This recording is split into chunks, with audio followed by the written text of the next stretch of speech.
China ने पहली बार admit किया है कि भारत राइज कर रहा है और चाइना डूब रहा है। और अगर अब ऑपरेशन सिंदूर पार्ट 2 होता है और वो 8 से 10 दिन तक जाता है तो तैयार रहें कि 15-16 बिलियन डॉलर लगना है आपका मिनिमम, क्योंकि उससे इंटेंसिटी ज्यादा हो जाएगी। ऑब्वियस ही बात है। जो ब्रह्मोस मिसाइल है पाकिस्तान के खिलाफ इस्तेमाल किया, अब उसकी जो डिमांड है वो बढ़ गई है और there are few countries which are asking, जो कि पूछ रहे हैं बार बार इंडिया से कि हमें मजीद हमें ब्रह्मोस मिसाइल दिए जाएं। वो पन्नून के लिए इंडिया और वेस्ट के संबंधों को खटास लाना चाहते हैं तो वो कर ले। आज का वर्ल्ड ऑर्डर तो ऐसा नहीं है जिसमें कि वेस्ट जो चाहेगा वैसा ही होगा। ब्रह्मोस मिसाइल ने जो करिश्मा दिखाया है, उसके बाद दुनिया के लगभग 14-15 देशों ने भारत से ब्रह्मोस मिसाइल की मांग की है। उनकी कीमतें बढ़ गई हैं, उनके शेयर बढ़ गए हैं, उनकी जो मार्केट वैल्यू बढ़ गई है। India again launched missile attacks BrahMos and hit Pakistan. हर गुजरते दिन के साथ इंडिया ऑपरेशन सिंदूर पार्ट 2 करने के लिए तैयारियां कर रहा है। वो आके यहाँ पे नूर खान एयर बेस के ऊपर आगे लगा तो पाकिस्तान की क़यादत के पास सिर्फ 30 या 45 सेकंड थे। ये इस तरीके का डबल स्टैंडर्ड, भाई कौन है पन्नून भाई और कौन है ये जो मारे गए? ये डेजिग्नेटेड टेररिस्ट है in Indian law. It is one of the fastest और प्रिसाइज क्रूज मिसाइल समझा जाता है। It's a supersonic cruise missile. उस बेस के ऊपर 4 surface to surface BrahMos missile आए। सरफेस टू सरफेस या एयर टू सरफेस ये मुझे नहीं पता। तो पायलट्स जो हैं वो पहले दौड़े कि वो अपने जहाजों को सिक्योर करें। K6 हाइपरसोनिक बैलिस्टिक मिसाइल जिसकी रेंज है 8000 किलोमीटर। रिजर्व में तो आपके पास नहीं है 17 बिलियन डॉलर कि आप इधर पहले जंग लड़ लें और फिर वो कर लें।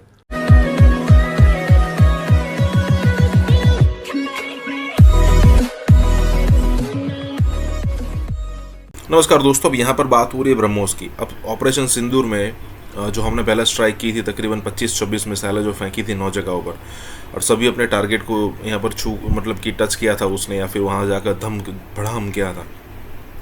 अब जो भी हो, लेकिन उसके बाद जिस तरीके से, और उसके बाद बहुत सारी चीज़ें ब्रह्मोस को लेकर कई सारे इन्फॉर्मेशन मार्केट में आई, और उसमें एक चीज़ बहुत कॉमन थी कि ब्रह्मोस की एक्यूरेसी बहुत ही पिन पॉइंट है, बहुत ही पिन पॉइंट।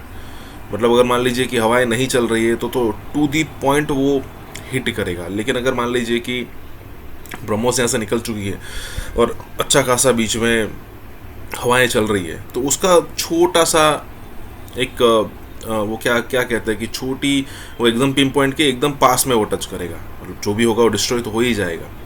अब ये सारी सिचुएशन होने के बाद अब बताया जा रहा है कि भाई ब्रह्मोस का जो मार्केट है वो बहुत तेज़ी से बढ़ रहा है, और कहा जा रहा है कि दुनिया में कई सारे ऐसे कंट्रीज़ है जिससे ऑर्डर इंडिया को मिलने वाले हैं। इसी के साथ ही वीडियो शुरू करते हैं।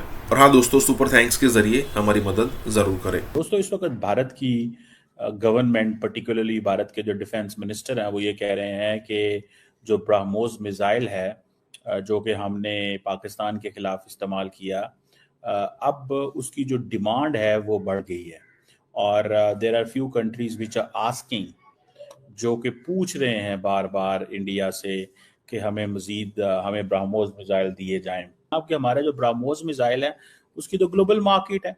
आपको पता है ब्रह्मोस मिसाइल जो है that is a supersonic cruise missile, जो कि that is jointly developed by India and Russia, और it is one of the fastest और प्रिसाइज क्रूज मिसाइल समझा जाता है। It's a supersonic cruise missile. और दूसरा ये है कि ये इसकी रेंज तकरीबन 450 किलोमीटर है, और सुनने में आया कि the new range which is coming that has gone beyond 800 किलोमीटर। सो जो अच्छा, इसमें यह है कि ये land and sea submarine, land sea में शिप्स और सबमरीन जो है उसमें ये है। और सुनने में आया कि ये जो Su-30 जो है उसमें भी इस्तेमाल किया जा सकता है अगर एयर से करना हो तो।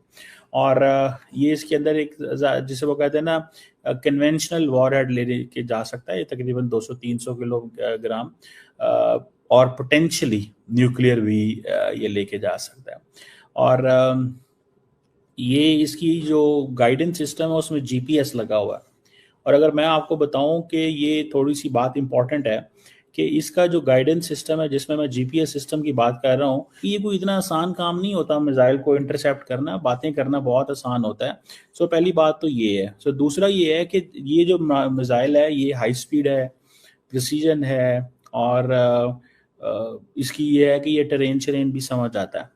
और इंडिया ने पहले, आपको पता है, फिलिपाइन को ये ब्रह्मोस दिया है, वियतनाम और आप कुछ सुना मिडल ईस्टर्न नेशंस भी मांग रही हैं। और ये एक इनका सक्सेसफुल मिसाइल सिस्टम ज़रूर है, लेकिन कितने मुल्क मांग रहे हैं, क्या मांग रहे हैं, ये तो अब राजनाथ सिंह साहब को ही पता है, उनको आई होगी रिक्वेस्ट। लेकिन वो कह रहे हैं जी कि ये जिसे वो कहते हैं ना कि इस चीज़ के करने से हमारी दुनिया में मार्केट बढ़ेगी। सो ये मुझे ऐसे लगता है कि that is something which is interesting. और इस चीज़ को जारी बात है वो समझते हैं, इंडियंस बहुत अच्छे से समझते हैं कि इसका क्या मीनिंग है, क्या इसकी सिग्निफिकेंस है।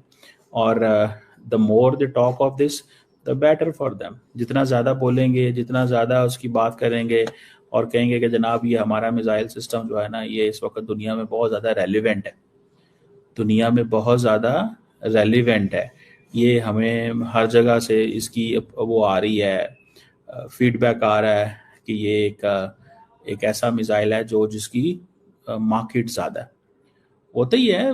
और इंडियंस भी तो चाहते हैं, क्योंकि वो जो इनका आत्मनिर्भर भारत की बात करते हैं कि हमें जो इंडिजनाइजेशन करनी है अपनी सारी की सारी जो फोर्स की, मैन्युफैक्चरिंग की, ताकि हम कभी डिपेंडेंट ही न रहे। देखिए, इंडिया अपने आप को जब ये कहता है कि हम बहुत बड़े प्लेयर हैं, तो फिर ये वहाँ पे ये चीज़ तो चलती है, फिर ये तो बताना पड़ता है कि ये इस्टेब्लिश तो करवाना पड़ेगा कि आप वाकई इंडिजिनस मैन्युफैक्चरिंग हर चीज़ कर सकते हैं कि नहीं कर सकते। और अगर आप नहीं कर सकते एंड यू आर डिपेंडेंट, जैसे अभी देखिए रशियंस हैं, तो वो ऑलमोस्ट इंडिपेंडेंट है ना, उनको कोई किसी किस्म की परवाह नहीं है कि कोई उनका चाइना उनके साथ खड़ा होता है या नहीं होता। तो इंडिया बेसिकली ये चीज़ें जो है वो चाहता है कि हों, हम मार्केट में अपने आप को मशहूर कराएं कि हमारी बड़ी डिमांड है इस वक्त। सो ये, और दूसरा फिर ये भी है, the more they do it the better for them. वो जितना ज़्यादा करेंगे उनके लिए अच्छा है, बिकॉज उससे उनकी एक लार्जर आती है पोजीशन जो है वो इस्टेब्लिश होती है कि जनाब हम देखें, हम इतने काबिल हैं और हम ये कर सकते हैं और ये चीज़ें बना सकते हैं। सो ये एक इंटरेस्टिंग सिनेरियो है जो मुझे नज़र आ रहा है कि अगर इंडिया ये कर रहा है, ये जो ब्रह्मोस की को बेचना चाह रहा है, जैसे मैंने बहुत सारी जगहों पे देखा है कि ब्रह्मोस की because of its speed, precision and all that, तो ये एक चीज़ है। लेकिन सुनने में आया कि यूएई भी मांग रहा है। ये मैं एक कुछ अरब मैंने जगहों पे पढ़ा था कि यूएई भी जो है वो मांग रहा है, और वो इसकी स्पीड, प्रिसीजन जो है वो उसकी वजह से वो समझते हैं कि ये रेलिवेंस है।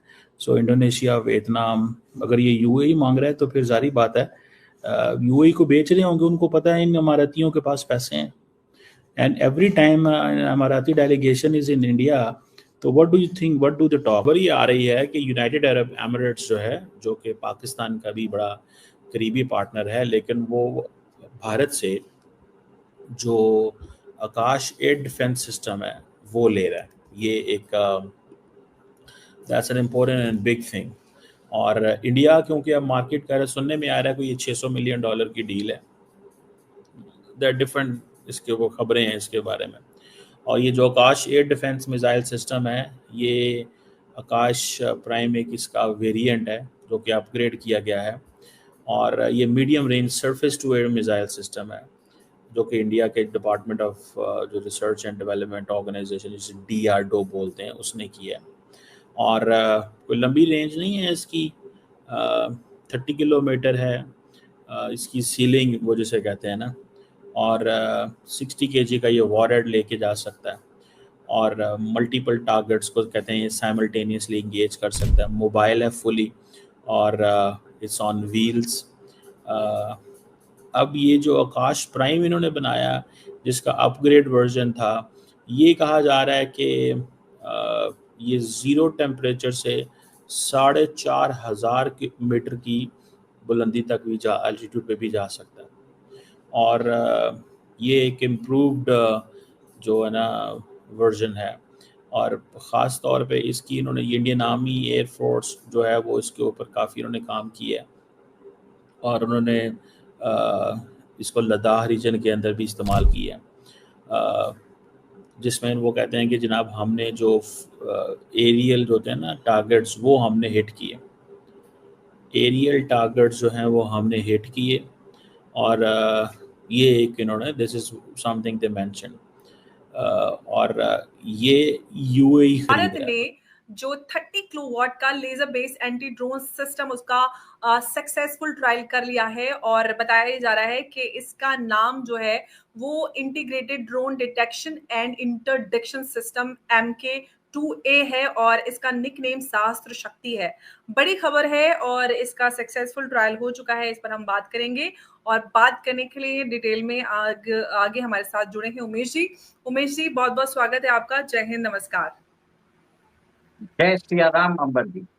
जय सिया राम। उमेश जी, सक्सेसफुल ट्रायल कर लिया है DRDO ने 30 किलोवाट का ये पूरा एंटी ड्रोन सिस्टम। किस तरह से आप देख रहे हैं इस बड़ी खबर को? देखिए, DRDO की जो एक बॉडी है, centre of high energy systems and sciences, जिसको चेस बोला जाता है, शतरंज, उसने ये सिस्टम्स बनाया है, और ये है 30 किलोवाट का सिस्टम। इसको उन्होंने एक तरह से ये एंटी ड्रोन सिस्टम बताया है, और ये आसमान में उड़ने वाले अनमैन्ड एरियल व्हीकल और जो स्वार्म्स ऑफ ड्रोन्स आते हैं उसको एक तरह से न्यूट्रलाइज कर देता है। ये 30 किलोवाट्स के अंदर, ये आप समझ जाइए, 5 किलोवाट के 6 मॉड्यूल्स रहते हैं, जो एक साथ मिलके 30 किलोवाट्स के एक डायरेक्टेड रेंज बनाते हैं, और सामने से आने वाले जो भी अगर मिसाइल सिस्टम होते हैं, अगर ड्रोन्स होते हैं, इन सबको वो न्यूट्रलाइज कर सकता है। और ये 4 किलोमीटर या 5 किलोमीटर दूर तक कर सकता है, मतलब 5 किलोमीटर दूर ये ड्रोन सिस्टम को न्यूट्रलाइज कर सकता है। अभी भारत के पास जो सिस्टम है, जो डायरेक्टेड एनर्जी वेपन है, जो लेजर वेपन बोलते हैं, और एंटी ड्रोन सिस्टम है, वो 2 किलोवाट्स का है, और 2 किलोवाट्स का 6 यूनिट है, जो 12 किलोवाट होता है, और ये अभी तक 2 किलोमीटर दूरी कर सकता है। अब DRDO ने क्या किया है, इसके अंदर प्राइवेट प्लेयर्स को उन्होंने इन्वाइट किया है, और प्राइवेट प्लेयर्स को बुला के वो उनको टेक्नोलॉजी दे रहे हैं, ताकि भारत के अंदर इसका प्रोडक्शन स्केल अप किया जाए। देखिए, आपने सुना होगा, हमारे पास जो हमारा आकाश मिसाइल डिफेंस सिस्टम है, उसके अंदर आपने देखा भी होगा कि हम various type of missile use करते हैं। हम वहाँ पे जो इनकमिंग प्रोजेक्टाइल्स है, हम वो जो एक मिसाइल डिफेंस सिस्टम होता है, हर जगह से डेटा गैदर करता है। अब इसके अंदर ये सिस्टम को भी जोड़ा जाएगा, आकाश मिसाइल डिफेंस सिस्टम, और इसका जो कॉस्टिंग है मैं आपको बता देता हूँ। पर जो इसका, जैसे आप सोच लीजिए, ब्रह्मोस मिसाइल है, एक ब्रह्मोस मिसाइल का कॉस्टिंग कम से कम 5-6 करोड़ रुपए का होता होगा। इसके अंदर अगर आप ड्रोन आते हैं और आप इनको न्यूट्रलाइज करते हैं, लेजर वेपन यूज करते हैं, इसका मात्र 300 रुपया ही है दाम। और ये 30 किलोवाट की जो रेंज है, 30 किलोवाट का सिस्टम है, और विश्व में अभी सिर्फ 3 देश है जिनके पास ये टेक्नोलॉजी है। एक तो यूएस के पास है, और यूएस, रशिया, जर्मनी के पास है, और यूके अभी तक उसकी टेस्टिंग कर रहा है। लास्ट ईयर यूके का जो ड्रैगन फ्लाई सिस्टम है, उसमें बताया गया था कि 10 पाउंड यूज होंगे, और भारत ने तो उनसे भी सस्ता कर दिया।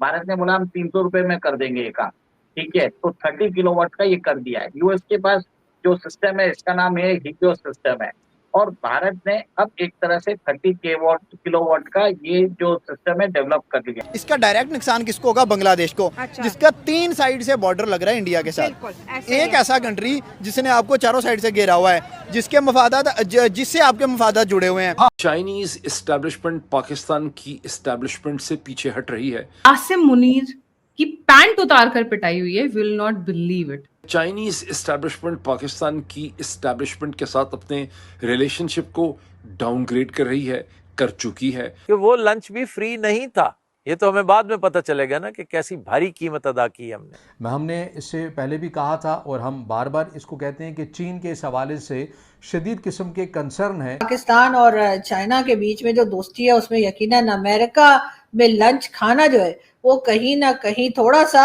प्रॉब्लम या थोड़ी सी दिक्कत जरूर दे रहा होगा। अभी क्योंकि इंडिया कहता है जी हमने $5 बिलियन डॉलर की लाइन ऑफ क्रेडिट दी है और असिस्टेंस दी है श्रीलंका को। $5 billion is a lot of money. ये को मजाक थोड़ा। आसिफ मुनीर यहाँ बैठा हुआ है और जूते खा रहा है। मजा आ गया देखकर। पूरा सोशल मीडिया भरा हुआ है यहाँ पर ये दिखाने के लिए कि आसिफ मुनीर को कैसे लाते पड़ रही हैं, घूसे पड़ रहे हैं और थप्पड़ पड़ रहे हैं।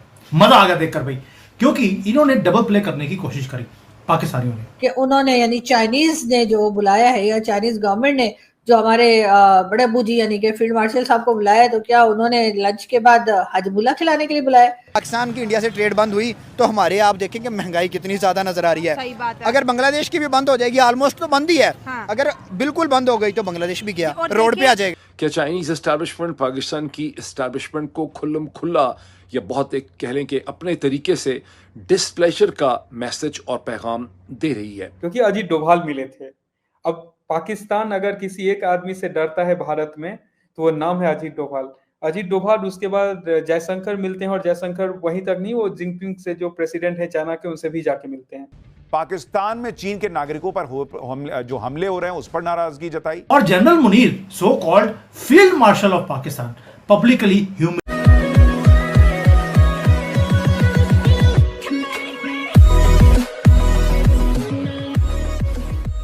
नमस्कार दोस्तों, अब देखिए पाकिस्तान की सिचुएशन इतनी ख़राब होती जा रही है कि उनको समझ में नहीं आ रहा है कि कौन सा पाला ले। देखिए अब अमेरिका की तरफ से जब उनको हेल्प मिलना बंद हो गई तब उन्होंने आसानी से चाइना का दामन थाम लिया। लेकिन अब सिचुएशन ऐसी हो रही है कि अमेरिका से पाकिस्तान को अच्छा खासा भाव मिल रहा है और इस टाइप की सिचुएशन में आखिरकार क्या किया जाए ये समझ में नहीं आ रहा है पाकिस्तान को। अब देखिए हम सबको पता है कि पिछले दिनों आसिम मुनीर की विजिट्स हुई अमेरिका के अंदर और उसके बाद सिचुएशन ये हुई कि चाइना ये सोचने पर मजबूर हो गया कि भाई हम इस लेवल की मदद कर रहे हैं पाकिस्तान को, लेकिन फिर भी ये जो है वो साले बाज नहीं आ रहे, दोगले लोग। और फिर अब ये कहा जा रहा है कि उनकी जो एस्टेब्लिशमेंट मतलब कि जो उनकी गवर्नमेंट है वो अब पाकिस्तान की जो भी मदद हो रही है या फिर पाकिस्तान को जिस हिसाब से सपोर्ट मिलना चाहिए सारी की सारी प्रोसेस तुरंत उन्होंने स्टॉप कर दी है। अब देखिए एक ही कंट्री के ऊपर तो चलता है, अमेरिका तो कई बार गालियाँ देकर निकल जाता है, लेकिन एक ही कंट्री के ऊपर तो पाकिस्तान चलता है और वो है चाइना। और अगर चाइना ने भी ऐसा कर दिया तो देखिए आने वाले दिनों में क्या होता है।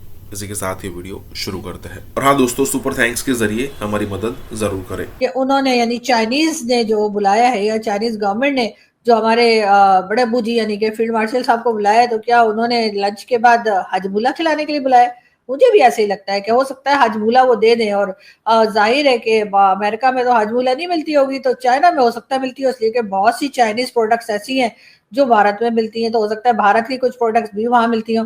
बहरहाल कई लोगों का कहना ये है कि जी पाकिस्तान और चाइना के बीच में जो दोस्ती है उसमें यकीनन अमेरिका में लंच खाना जो है वो कहीं ना कहीं थोड़ा सा प्रॉब्लम या थोड़ी सी दिक्कत जरूर दे रहा होगा। और उसका रीजन यही है कि चाइना जो है वो यकीनन परेशान होगा कि अब ये पाकिस्तान कौन सी गेम खेल रहा है। अभी तक तो हमने जी डबल गेम, आपको पता ही हम अक्सर ही खेला करते हैं और जी हमारी आदत सी पड़ गई है। तो चाइना के साथ भी चाइना को यही खतरा होगा कि अगर चाइना के साथ दोस्ती है और अमेरिका के साथ भी दोस्ती बन जाती है तो पाकिस्तान किस तरह से अपनी चीज को या अपने फॉरेन पॉलिसी को लेकर चलेगा। लेकिन हाँ ये जरूर है कि जी कहा यह जा रहा है कि जो फील्ड मार्शल साहब गए चाइना तो वो ये बताने के लिए गए कि जी आप बिल्कुल फिक्र मत कीजिए, आपके जो वर्कर्स आ रहे हैं ना सीपीसी में काम करने के लिए, उनकी सिक्योरिटी के लिए हम लोगों ने हर चीज को हाई अलर्ट पे कर दिया है। यानी पहले जो है वो इनको बीएलए वाले और कभी टीटीपी वाले और कभी कौन जो है वो चाइनीज वर्कर्स को आपको मालूम ही है कि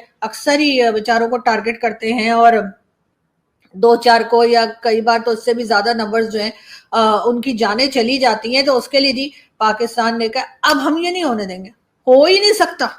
लेकिन मैं ये बता दूं कि ये वाली स्टेटमेंट हम हर बार देते हैं और इतनी ज्यादा हमें आदत हो गई कि मुझे लग रहा है कि हमारे जो ऑफिशियल्स हैं या हमारी जो गवर्नमेंट है और हमारे जो भाई लोग हैं उन्होंने शायद ये स्टेटमेंट लिखवा के रख दी होगी अपने ऑफिस में और कहा होगा बस जी जैसे कोई चाइनीज को टपका दे तो ये स्टेटमेंट दे देना, हम होने नहीं देंगे, हम इन टेररिस्ट को पकड़ के रहेंगे, हम इन्हें कहीं जाने नहीं देंगे, ये चाइनीज पे हमला नहीं कर सकते, हमने उसको हाई अलर्ट पे कर दिया, ये कर दिया, वो कर दिया। यही बातें सुन सुन के मुझे लग रहा है चाइनीज गवर्नमेंट जो है उनके भी कान पक गए होंगे और पक के अभी गिरने वाले होंगे कि उन्होंने कहा होगा इनको बुला लो और इनसे पूछो कि भैया ये बताओ कि अमेरिका में जो है वो जो आप रोटी खाकर आए हो, जो आप लंच करके आए हैं, तो उस बीच में बात क्या हुई? क्योंकि जाहिर है कि ऐसा तो हुआ नहीं होगा कि डोनाल्ड ट्रंप ने फ्री में रोटी खिला दी और कोई डिमांड नहीं की। हो सकता है उन्होंने कहा कि जी अगर हम ईरान पे अटैक करेंगे तो आपने एकदम खामोश रहना है, और अगर हम मतलब इजराइल को आपसे कहें कि इजराइल को आप तस्लीम कर लीजिए तो फिर कर लीजिएगा। लेकिन क्या बात हुई है पता नहीं। लेकिन पाकिस्तान ने क्या सोचा था कि पाकिस्तान के जो फील्ड मार्शल साहब हैं, यानी जो सबसे ऊपर की पोस्ट, वैसे मैं इन्हीं को समझती हूँ, वैसे कहा तो ये जाता है कि ये गवर्नमेंट के अंडर होती है, इनकी जो इंस्टीट्यूशन है वो गवर्नमेंट के अंडर होती है, हर चीज ये गवर्नमेंट से पूछ के करते हैं, लेकिन होता उल्टा है, ये तो सभी जानते हैं, ठीक है ना। तो इसलिए मुझे उस बहस में पढ़ने की जरूरत ही नहीं। वैसे ही मैं आपको पता है कभी मेरा चैनल बंद करते हैं तो कभी कुछ, कभी मेरा बैंक बंद कर देते हैं, कभी क्या कर देते हैं। तो इसलिए मैं ये बता रही थी कि इन्होंने सोचा होगा कि जी ये जाएंगे और ये लंच खाएंगे तो उसके बाद क्या सोचा कि चाइना क्या कहेगा, सरदार, यानी कि चाइना जो इस वक्त हमारा सरदार है, सबसे ज्यादा पैसा तो इस वक्त चाइना का ही यहाँ पर सीपीसी में लगा हुआ है और अभी हम और उम्मीद लगा रहे हैं कि चाइना अभी हमें और पैसा देगा। लेकिन ये कि वो जाकर अमेरिका में लंच करेंगे और चाइना क्या कहेगा, चाइना हमारा सरदार है, वो क्या कहेगा, सरदार बड़ा खुश होगा, शाबाशी देगा? जी नहीं, सरदार बुलाएगा और पहले तो हजमुल्ला की गोली देगा और उसके बाद कहेगा कि अब बताओ बेटा कि क्या हो रहा है। तो फिर जाहिर है कि बताना तो पड़ेगा ही। लेकिन अब बात सारी ये है कि चाइना से एक बार फिर हम ये उम्मीद लगा के बैठे हैं कि वो कुछ पैसे और देगा। आसिफ मुनीर यहाँ बैठा हुआ है और जूते खा रहा है। मजा आ गया देखकर। पूरा सोशल मीडिया भरा हुआ है यहाँ पर ये दिखाने के लिए कि आसिफ मुनीर को कैसे लाते पड़ रही हैं, घूसे पड़ रहे हैं और थप्पड़ पड़ रहे हैं। मजा आ गया देखकर भाई, क्योंकि इन्होंने डबल प्ले करने की कोशिश करी पाकिस्तानियों ने, और ये रियल लाइफ जियोपॉलिटिकल थ्रिलर है जो मैं अपने आंखों के सामने देख रहा हूं। भाई जयशंकर जी आए थे, क्या स्वागत हुआ था, मजा आ गया देखकर। और वहां पर डील्स करके गए हैं और यहां पर ये आदमी आसिफ मुनीर यहां पर हीरो बन के आया था और उसको पता लगा ये तो एक सिर्फ पैदा है छोटा सा जिसकी कोई वैल्यू नहीं है। और general Munir so called field marshal of Pakistan publicly humiliate हो रहा है। चाइना ने एक ही बात बोली, भाई तुम्हें पैसे हमने दिए, तुम्हारा सीपैक के अंदर हमने तुम्हें पैसे दिए हैं, तुम्हारी तरक्की कराने के लिए काम किया है, और तुम नोबेल प्राइज शी जिनपिंग को नहीं बोल रहे हो, डोनाल्ड ट्रंप को बोल रहे हो कि तुम्हें नोबेल प्राइज दिया जाएगा। हथियार तुम्हें हमने दिए, कोऑर्डिनेट्स हमने दिए, सैटेलाइट की इमेज तुम्हें हमने दी, और न्यूक्लियर जो तुम्हारा युद्ध है उसको करवाने के लिए जो कुछ चाहिए था हमने दिया, फाइटर प्लेन भी हमारे, और नोबेल प्राइज डोनाल्ड ट्रंप को। और ग्वादर का जो एरिया है वो तुम हमें बेच चुके हो और उसी को उठा के तुमने अमेरिका को बेच दिया पैसे लेने के लिए, वो भी क्रिप्टो की तुमने उनके साथ डील कर ली। और इसके साथ साथ 10 चीजें और भी हैं जो उनको आईना दिखाया गया इसको। रीजन बीइंग ये यहां पर आया था आसिफ मुनीर पैसे मांगने के लिए कि सीपैक के ऊपर थोड़े से और पैसे हमारे ऊपर नौछावर किए जाए। उन्होंने आईना दिखा दिया, यानी कि आसिफ मुनीर को एक कमरे में लेकर ग्रिल किया गया जैसे कि गद्दार को किया जाता है, और उसको आवाज नहीं निकल रही आसिफ मुनीर की। ऐसी इंसल्ट आपने इंटरनेशनली कभी भी थप्पड़ पड़ते हुए नहीं सुने होंगे, पूरे दुनिया को सुनाई दे रहे हैं। मोदी का वो एक फिक्रा फैलाने वाले अब आटे की लाइनों में लगे हुए, लेकिन इसके ऊपर इंडिया का जवाब जो है वो आ गया है। And they should not be seen from the prism of a third country. As far as India-Russia relations are concerned, we have a steady and time-tested partnership. He announced before his oath-taking ceremony that he will impose tariffs on the first day of his office. Indians believe they cannot trust the United States. रूस ने America को दो टूक शब्दों में कहा कि हम भारत के साथ खड़े हैं, अपना नेशनल इंटरेस्ट सिक्योर करेंगे। भारत ये कह रहा है कि हम अपनी सेफ्टी देखेंगे।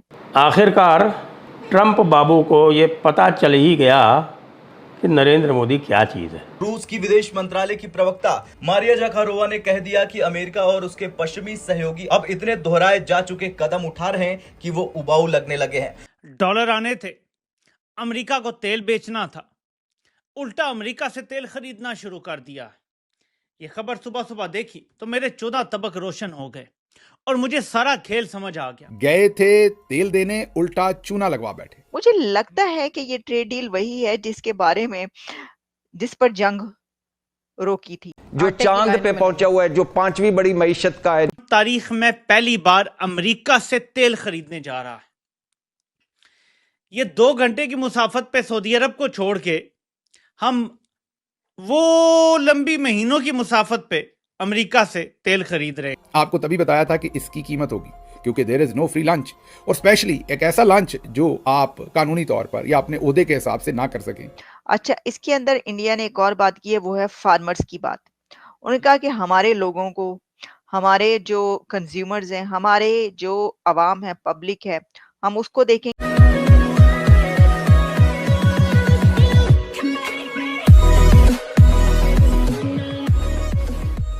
नमस्कार दोस्तों, अब यहाँ पर बात हो रही है इंडिया और रशिया के रिलेशन के बारे में। और डोनाल्ड ट्रंप जो पिछले दिनों से जो कई सारी चीज़ें कर रहे हैं, जो इंडिया पर टैरिफ लगाने की बात हो या फिर ये सारी बात हो, उसमें आखिरकार सिचुएशन ये आ रही है कि इंडिया डर जाए यूएस से कि भाई अगर मान लीजिए कि यूएस का इतने टैरिफ लग गए ना, तो फिर इंडिया पर बहुत सारा कर्जा या फिर कहे कि इंडिया का जो प्रॉफिट है वो बहुत कम हो जाएगा जब इंडिया जो है वो यूएस से बिजनेस करता है तब। और फिर हम पूछेंगे कि भाई आखिरकार आप चाहते क्या है, और यूएस कहेगा कि भाई रशिया से ऑयल लेना बंद कर दो, फिर हम कम कर देंगे या बंद कर देंगे। उसके बाद होगा ये कि डोनाल्ड ट्रंप पूरी दुनिया में चिल्ला चिल्ला कर बोलेगा और अपने जो वोटर्स है उसको खुश करने की बात करेगा। लेकिन यहाँ पर हुआ है उसका एकदम उल्टा। हमने रशिया से जो भी चीज़ थी हमारी, वो हमने कंटिन्यू रखी है और हमने ये पूरा बता दिया है कि नहीं भाई, क्योंकि देखिए जब ज़रूरत थी ना तब रशिया हमें काम में आया था।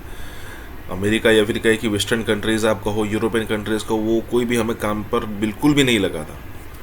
इसी के साथ ही वीडियो शुरू करते हैं। और हाँ दोस्तों, सुपर थैंक्स के जरिए हमारी मदद ज़रूर करें। इंडिया जो है वो रशिया से मासिव ऑयल खरीद रहा है। तो इस वक्त रशिया यूक्रेन के जो हालात चल रहे हैं, उस वजह से हम इंडिया पर जो है ये टैरिफ लगा रहे हैं। अब उन्होंने 2 वजूहत बयान की। एक ये कि उनको हमेशा से उनका ये कहना है कि बहुत हमारी बड़ी ट्रेड है, लेकिन होता क्या है कि हमारा जो है वो पलड़ा नीचे रहता है, भारत का भारी रहता है ट्रेड में, और टैरिफ जो है ज्यादा लगाए जाते हैं, इसलिए लगे। और दूसरा ये कि रशिया से तेल खरीदा है, जिसके ऊपर हमेशा से अमेरिका को इतराज है, तो अब उसके ऊपर प्रैक्टिकली उन्होंने ये लिया। लेकिन इसके ऊपर इंडिया का जवाब जो है वो आ गया है। इंडिया ने इसके ऊपर ये कहा है कि गवर्नमेंट जो है वो इसको स्टडी कर रही है, इम्प्लीकेशंस को, कि क्या होगा, और जो सोशल सिक्योर, हम अपना नेशनल इंटरेस्ट सिक्योर करेंगे। भारत ये कह रहा है कि हम अपनी सेफ्टी देखेंगे। अच्छा, इसके अंदर इंडिया ने एक और बात की है, वो है फार्मर्स की बात। उन्होंने कहा कि हमारे लोगों को, हमारे जो कंज्यूमर्स हैं, हमारे जो अवाम है, पब्लिक है, हम उसको देखेंगे पहले कि उसके लिए क्या ठीक है, और हम अपना नेशनल इंटरेस्ट जो है उसको पहले सेव करेंगे, उसकी सेफ्टी देखेंगे, उसको सिक्योर करेंगे, और फिर हम ये देखेंगे कि इसके बाद हमें इससे क्या नुकसान पहुंच रहा है। साथ ही उन्होंने ये भी कहा है कि हम बात भी करेंगे, क्योंकि इसके ऊपर मैं देख रही थी कि क्या आ रहा है। तो उन्होंने ये लिखा है, मैं जरा इसको जरा करीब करके पढ़ लूं तो मैं आपको बता दूं। हाँ, and India and the US have been engaged to negotiate on concluding a fair, balanced and beneficial bilateral trade agreement over the last few months. We remain committed to that objective. इसका क्या मतलब है? इसका मतलब ये हुआ कि साथ ही वो ये कह रहे हैं कि आप बेफिक्र रहें, हम इसके ऊपर देख रहे हैं और इसको कैसे हल करना है हम ये भी देख लेते हैं। 2 चीजें, एक तो उन्होंने जो है वो धड़ाके से ही कह दिया कि हमारा जो नेशनल इंटरेस्ट है हम उसको पहले रखते हैं, और दूसरा उन्होंने कहा कि हम इसके ऊपर काम भी करें। ज़रा डिप्लोमेटिकली इसी तरह बोला जाता है, वो जानते हैं पॉलिसीज को, उन्हें इस तरह बोला। तो ये जी 2 बड़ी खबरें जो हैं वो इस वक्त चल रही हैं, जो मैंने आपके सामने पेश की, और इसके मैंने सारे एंगल्स भी आपके सामने रख दिए हैं कि ये कोई इस तरह का सादा नहीं है मामला, इसको देखने की जरूरत है दोनों तरफ जो एंगल्स चल रहे हैं। अच्छा, अब एक तरफ जहां ये है वहीं पर उसके अंदर मैं बताऊं कि जो पाकिस्तान के अंदर खुशियां मनाई जा रही हैं उस पर भी थोड़ा सा जिक्र कर लें अगर आप, तो क्या ही इजाजत दे दें अगर आप मुझे कि जी ओदे उत्ते की कर लेता जाए। अच्छा जी, वो कह रहे हैं जी बड़ी खुशी से पाकिस्तान ने खबर छापी है जियो में जी, भारत रूस से असलहे और तवानाई खरीदता है, उस पर 25% टैरिफ और इजाफी जुर्माना आयद करेंगे, ट्रंप ने कह दिया है। अमेरिकी सदर डोनाल्ड ट्रंप ने एक बार फिर भारत को सख्त तनकीद का निशाना बनाते हुए 25% टैरिफ जो है वो लगा दिए हैं। ये उन्होंने बड़ी डिटेल में लिखा है, लेकिन ये नहीं पता आपको शायद कि टैरिफ उन्हीं कंट्रीज पर लगता है जिनके साथ ट्रेड हो। आपके ऊपर टैरिफ कैसे लगेगा जब आपकी अमेरिका के साथ ट्रेड कितनी है? इंडिया के ऊपर ही टैरिफ लगेगा क्योंकि उसी की बड़ी जो है वो ट्रेड है, तो टैरिफ भी तो उसी के ऊपर लगेगा। तो ये जो आप कह रहे हैं, मैं देख रही थी शाहजेब खानजादा के प्रोग्राम में कि जी भारत पर टैरिफ आयद करके जोरदार झटका दिया है। भाई झटका उसी को दिया जा सकता है जिसके साथ ट्रेड होगी और टैरिफ लगेंगे। जिसकी ट्रेड ही नहीं होगी ओदे उत्ते टैरिफ की किन्ने लाने ने, उसके ऊपर टैरिफ कैसे लगेंगे मुझे आप ये बता दें। मतलब अक्ल को भी थोड़े नाखून मान लें। जिन कंट्रीज के ऊपर टैरिफ लगा रहे हैं, किन के ऊपर लगा रहे हैं? जिनके साथ उनकी धड़ाधड़ ट्रेड होती है। तो उन्होंने कहा कि जी ये जो है, हाँ ये बात ठीक है आप जो कह रहे हैं कि एक दिन ऐसा है जब पाकिस्तान तेल भारत को भी फरोख्त करी है, उन्होंने जान की कही है बात। प्रेसिडेंट ट्रंप ने ये वाली बात जो है ना वो लगा दी है उन्होंने इंडिया को कि भाई ये जो है पाकिस्तान को ऊपर रख रहे हैं, पाकिस्तान को जो है वो हमारा बड़ा करीबी दोस्त है वगैरह वगैरह। अच्छा, इसके कुछ रीजंस भी हैं, लॉजिक्स भी। आपको पता है कि पाकिस्तान ने प्रेसिडेंट ट्रंप को नॉमिनेट किया है for the Nobel peace prize. और दूसरा एक और बात, वो कह रहे हैं कि जी बिल्कुल बंद करवाइए ये जो जंग है प्रेसिडेंट ट्रंप ने। तो इंडिया तो कह ही नहीं रहा, इंडिया नहीं कह रहा कि ये प्रेसिडेंट ट्रंप ने बंद करवाई है, वो कह रहे हैं नहीं। तो प्रेसिडेंट ट्रंप को मान ही नहीं रहे, जबकि पाकिस्तान मान रहा है। वो कह रहे हैं हाँ, तो जाहिर है कि भाई ये तो इस तरह तो होता है ना, इस तरह के कामों में क्यों उदास फिरते हो गर्मियों या सर्दियों की शामों में। तो वही जो है सूरत हाल है गर्मियों की शामों में। कि एक रीजन इसके अंदर ये भी है। मैं आपको टैरिफ की थोड़ी सी और डिटेल बताऊं तो आपको पता ही चलेगा कि मैं कह रही हूँ। देखिए वियतनाम जो है उसके ऊपर 20% टैरिफ है, जापान पर 15% लगाए हैं, फिलीपींस पर 19% है, यूके पर 10% है, इंडोनेशिया पर 19% है, ईयू पर 15% है, इंडिया पर 25% है, बांग्लादेश पर 35%। ये भी तो देखें ना, कई एक ऐसे कंट्रीज हैं जहां पर इंडिया से काफी ज्यादा जो टैरिफ है ना वो लगा दिए उन्होंने।